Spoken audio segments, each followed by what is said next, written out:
યાત્રાધામ દ્વારકામાંથી ઝડપાયેલા 2 દિવસ પહેલા ઝડપાયેલા ગૌમાંસને લઈને હાલ તો જોવા મળી રહ્યો છે ઉગ્ર વિરોધ।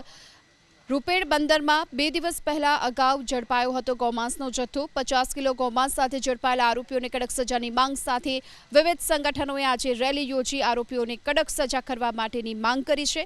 વિશ્વ હિન્દુ પરિષદ, બજરંગ દળ અને આરએસએસના કાર્યકર્તાઓ રેલીમાં જોડાયા। આ સાથે સ્વામિનારાયણ મંદિરના સંત, અન્ય સાધુ સંતો, ભૂદેવો સહિત મોટી સંખ્યામાં સ્થાનિકો પ્રાંત અધિકારીની કચેરી સુધી પહોંચ્યા હતા। રેલી સ્વરૂપે પ્રાંત અધિકારીની કચેરી પર જોરદાર સૂત્રોચ્ચાર કરી આવેદનપત્ર આપી આરોપીઓ કડક સજા કરવાની માંગ કરાઈ છે। યાત્રાધામ દ્વારકામાંથી ઝડપાયેલા 2 દિવસ પહેલા ઝડપાયેલા ગૌમાંસને લઈને હાલ તો જોવા મળી રહ્યો છે ઉગ્ર વિરોધ।